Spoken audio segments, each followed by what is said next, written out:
जादुई टीवी। सुनो, तुम्हारे बाबूजी तो कब के गुजर गए। अब उनका जो सामान है वो पड़े पड़े कबाड़ा हो रहा है। बेच ही दो, कुछ पैसे आ जाएंगी। बात तो सही है। अगले संडे फुर्सत में यही करेंगे। अगले संडे रोहित सारा सामान कबाड़ी को घर बुला के दे देता है।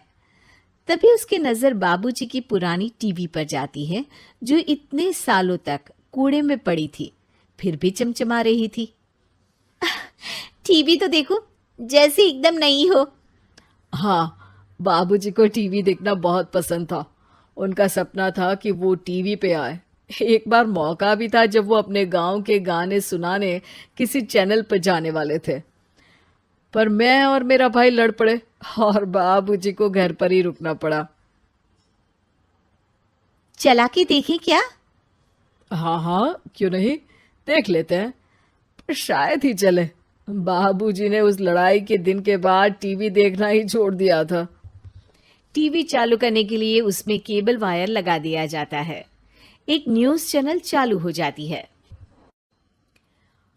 स्वर्ग की सीढ़ी के रास्ते हैं तीन, तीनों के तीन रास्ते हैं संगीन।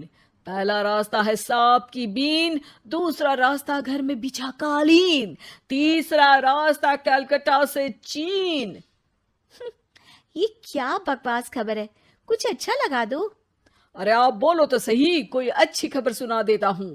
मेरा तो काम ही खबर देना है। अरे बाप रे, टीवी बात कर रही है। हाँ, ये न्यूज वाला मुझसे। हाँ हाँ, आपसे ही तो बात करूंगा ना, आपके घर में हूं तो। अरे, ये सपना है क्या? तुम हमसे बात नहीं कर सकते? अरे सपना नहीं भाई साहब, ये टीवी जादुई टीवी है। बोलो, क्या खबर सुननी है, वरना ब्रेक लेने का टाइम आ जाएगा। सुप्रिया घबरा के टीवी बंद कर देती है। वो क्या था? अरे एक बार और चालू करके देखे, फिर से बात करेगा तो चैनल बदल देंगे। सुप्रिया फिर टीवी चालू कर देती है। अरे ऐसा कोई मुंह पे टीवी बंद करके जाता है क्या? मुझे बुरा लगा आपका नेचर। चाय पानी तो पूछो। सुप्रिया टीवी के बटन से चैनल बदल देती है। अब टीवी पर एक फिल्म चल रही है। अरे ये तो सूर्यवंशम है ना? हाँ, और ये ठाकुर को जहर की खीर दे दी और उसको पता भी नहीं है।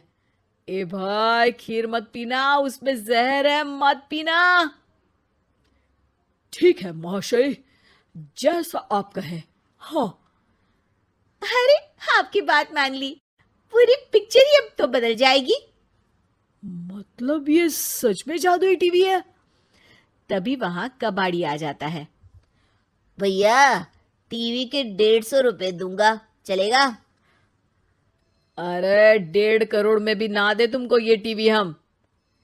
अरे 1.5 करोड़ खरीदने को होते तो तुम्हारे घर में ये पानी चाय नहीं पीता, अंबानी या टाटा के घर बैठा कोल्ड कॉफी पीता।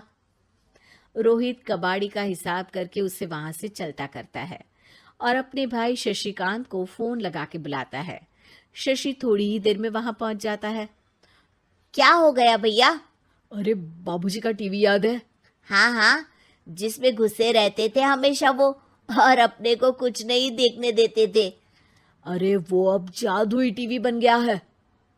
भैया, आपकी बकवास करने की आदत अब तक नहीं गई।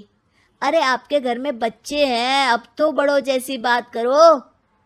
रोहित जाके टीवी चालू कर देता है। टीवी पर एक जादू का शो हो रहा है जिसमें एक जादूगर है। अब मैं अपनी टोपी में से कबूतर निकालूंगा। श्रिंग ब्रिंग शरिंग बम फोपा फुफी फुफा बाउ। टीवी से कबूतर निकलता है और शशिकांत के सर पर आकर बैठ जाता है। भैया, ये क्या हो रहा है? भैया इसे उड़ाओ। ए कबूतर, जा जा, कबूतर चल निकल। अब मैं टोपी में से सांप सुनते ही शशिकांत कांप जाता है और भाग के टीवी बंद कर देता है। भैया, सॉरी भैया, मैं समझ गया ये सच में जादुई टीवी है, पर एक बार और ट्राई करते हैं। पर भाभी, कोई दूसरा चैनल लगा हुआ, जिसमें डर ना लगे। सुप्रिया टीवी चला देती है और न्यूज लगा देती है। अरे कितने दिनों बाद मुझे याद आया, बताइए क्या खबर सुनाओ। और ये नया आदमी कौन है? ये मेरा भाई है शशिकांत। ओह यस, वही है ना जिससे तुम लड़ लिए थे किसी बात पे, और तुम्हारे बुढ़ाओ पिताजी गुस्सा हो गए थे और टीवी को संन्यास दे दिया था। हैं? तुमको कैसे पता ये सब? इस टीवी में रहने वाले आदमी से लेकर कबूतर तक को तुम्हारे बाबूजी और तुम्हारी बातें पता है, इसलिए तो ये जादुई टीवी है। ये टीवी क्या कर सकती है वैसे? तुम जो मांगो दे सकती है। कहानी बदल सकते हो, खबर बदल सकते हो, कोई चीज मांग सकते हो। अरे भैया, ये टीवी मैं लेके जा रहा हूँ। बाबूजी का लाडला तो मैं ही था ना। अरे ऐसे कैसे? मैं बड़ा बेटा था, अब तक मेरे घर में टीवी थी ना। अब तक कहाँ गए थे पिताजी के लाडले? तुम्हारी गलती का एहसास भी है।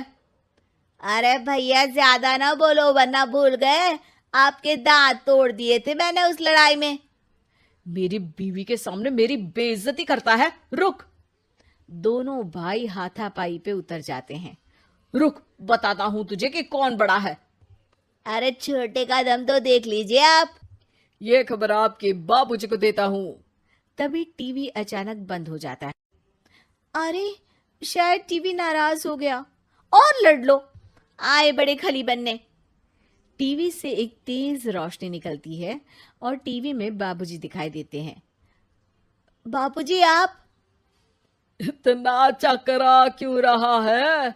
अपने बाप को नहीं पहचानता क्या?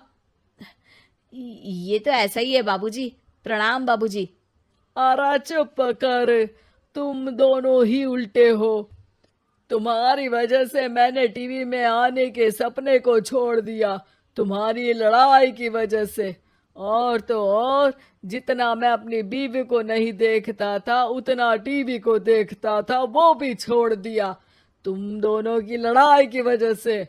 और अब मरने के बाद जब मैंने टीवी को जादुई टीवी बना दिया तो भी तुम इसका फल लेने की जगह लड़ रहे हो। अरे तुम तो लायक ही नहीं हो, अब तुमको बाबा जी का ठुल्लू भी नहीं मिलेगा। बाबूजी चले जाते हैं। टीवी बंद हो जाता है। रोहित और शशिकांत गिड़गिड़ा के टीवी के सामने हाथ जोड़ के बाबूजी को बुलाते हैं, पर टीवी सिर्फ धुआं निकालता रहता है।